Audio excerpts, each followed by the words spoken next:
हवा महल।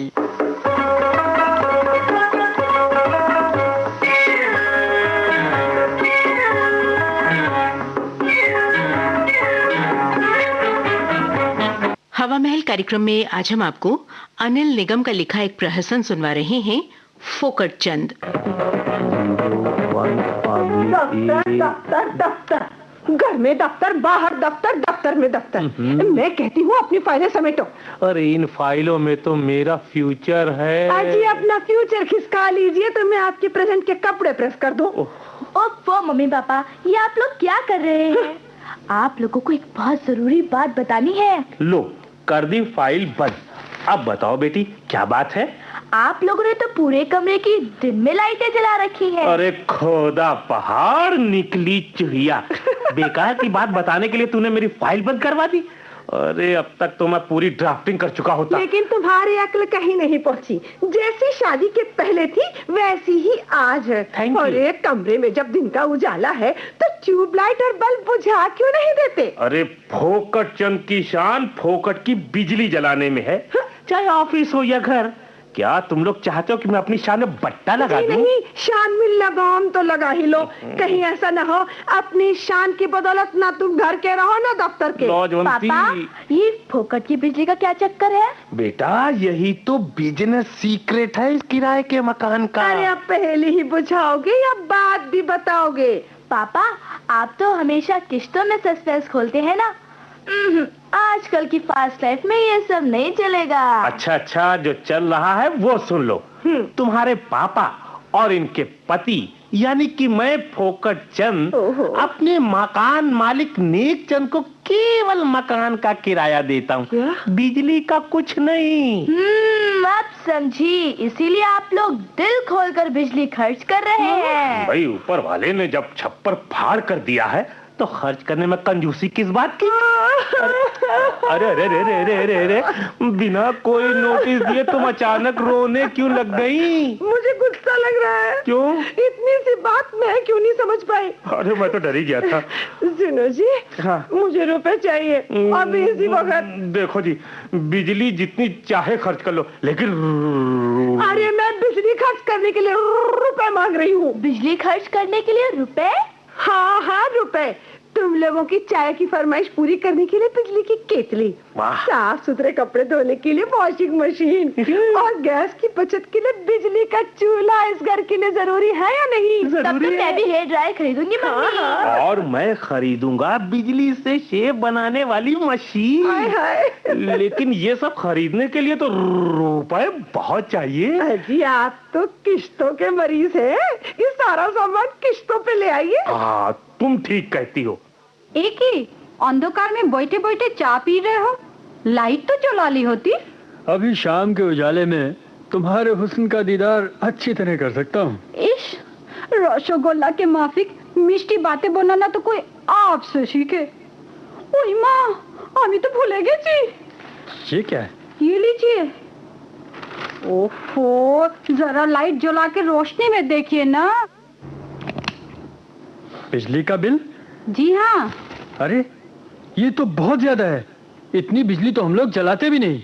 लेकिन आपके हम लोग की पोड़ी भाषा में आपके किराएदार फोकट चंद और उनका परिवार शामिल नहीं है क्या? अरे उन लोगों ने तो अपने घर में बिजली के सामान की दुकान लगा रखी है। ओफो, मुझे क्या पता था फोकट चंद मेरी सिधाई का इतना फायदा उठाएगा। अब तो पता चल गया है, आगे सोचो क्या करना है। पानी सर के बहुत ऊपर निकल गया है, लेकिन इलाज है मेरे पास। क्या करेंगे आप? अरे उनके पोर्शन में बिजली का सब मीटर लगवा दूंगा और उसी की रीडिंग के मुताबिक फोकट चंद को भी बिजली का भुगतान करना होगा। किंतु अगर उन्होंने ऐसा नहीं किया तो? डाल और पात पात का खेल खेलना मैं भी अच्छी तरह जानता हूँ। बात ना मानने पर कह दूंगा कोई और मकान तलाश कर लो, फिर तुम देखना तेल और तेल की धार। ओए माँ, तुमने फोकट चंद का एकदम शोई नबस टटोला है। अलादीन का चिराग लेकर भी वो दूसरा घर तलाश नहीं कर पाएंगे। बड़ी मुश्किल से। आज तो शेफ बड़ी जोरदार बनी है। ये सब इसी इलेक्ट्रिक शेवर की मेहरबानी है। मम्मी मम्मी, जब से घर में वॉशिंग मशीन आई है तब से तुम्हें कपड़े धोने की बीमारी लग गई है। हर वक्त तुम्हें कपड़े गंदे ही नजर आते हैं। बेटी ये सोचकर तुम क्यों दुबली हो रही हो? अरे जब तक इन्हें बिजली मिल रही है तब तक इनके कपड़े धोने में कोई कमी नहीं आनी चाहिए।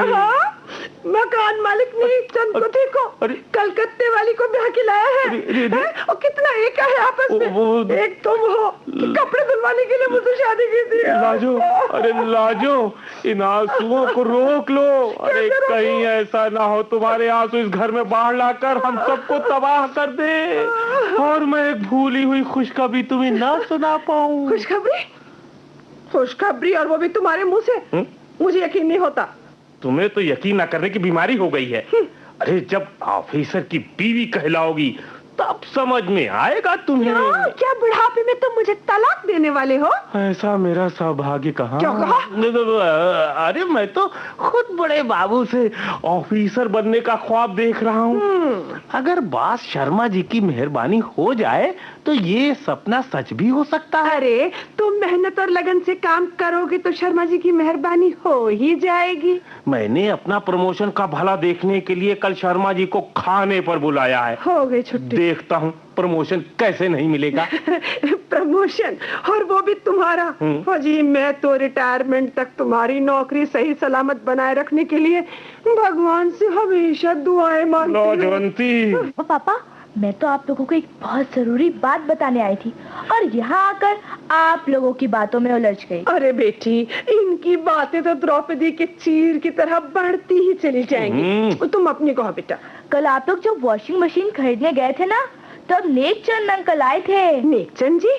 खैरियत तो है? अरे किराया लेने आए होंगे। हाँ, क्या तुमने अभी तक किराया नहीं दिया? कहाँ से दूं?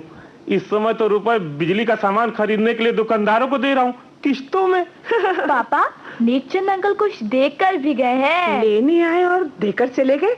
कुछ बात समझ में नहीं आती। अरे मेरी किस्मत में अगर कुछ पाना लिखा है तो तुम्हें ज्यादा समझने की क्या जरूरत है जी। अच्छा बेटी, दिखाओ तो क्या देकर गए हैं नेकचंद जी? पापा, अंकल बिजली का सब मीटर देकर गए हैं। क्या? बिजली का सब मीटर? हाँ, उन्होंने हम लोगों के पोर्शन में बिजली का सब मीटर लगवा दिया है। मारे गए। और कह गए हैं उसकी रीडिंग के मुताबिक किराए के साथ साथ बिजली का भी भुगतान करना होगा। भुगतान? और हाँ, ये भी कह रहे थे अगर आपको ये मंजूर ना हो तो कोई दूसरा मकान तलाश कर ले।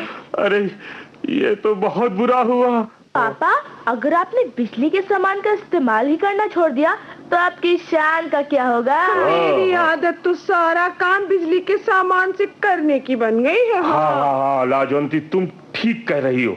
बिजली के सामानों का इस्तेमाल तो करते ही रहना होगा।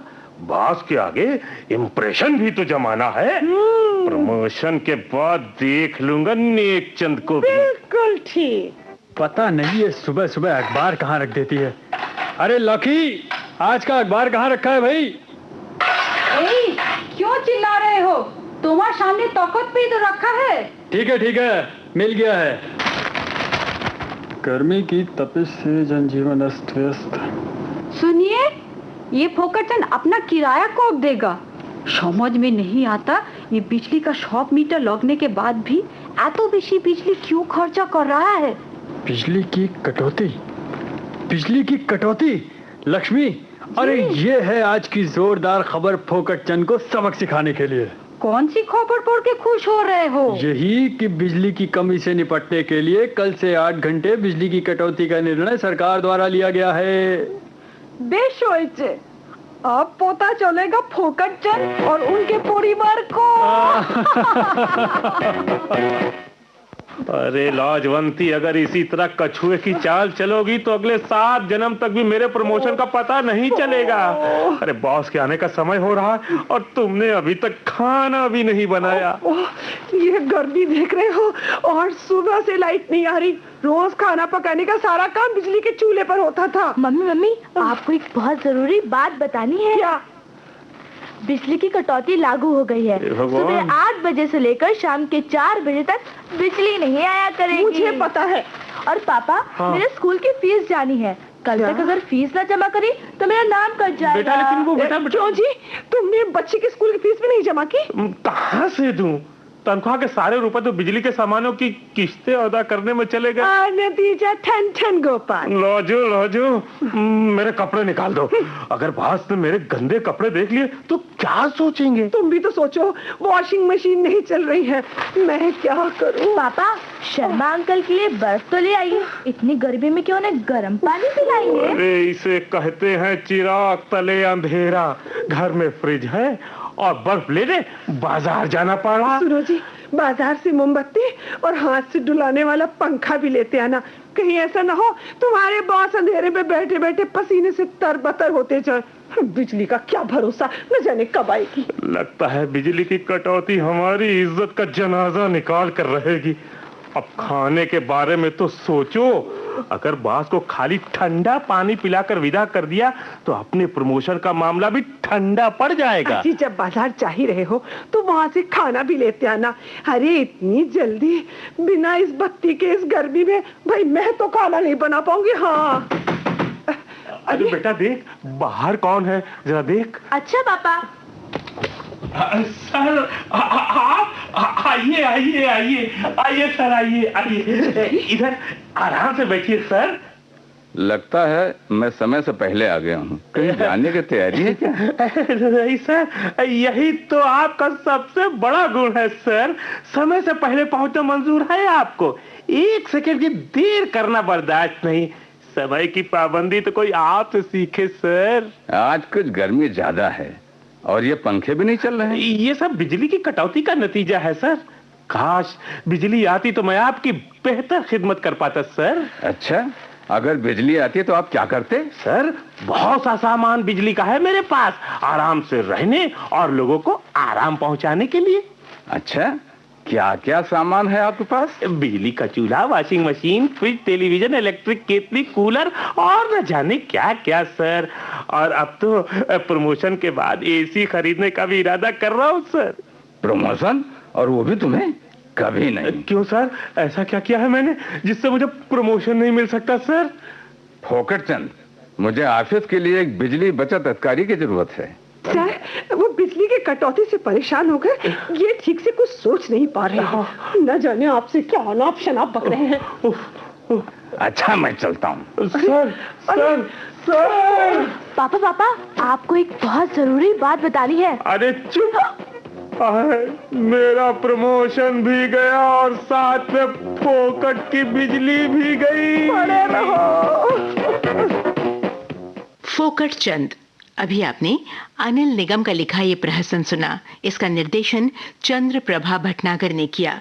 लखनऊ केंद्र से प्राप्त इस नाटिका के साथ ही आज का हवा महल कार्यक्रम अब समाप्त होता है।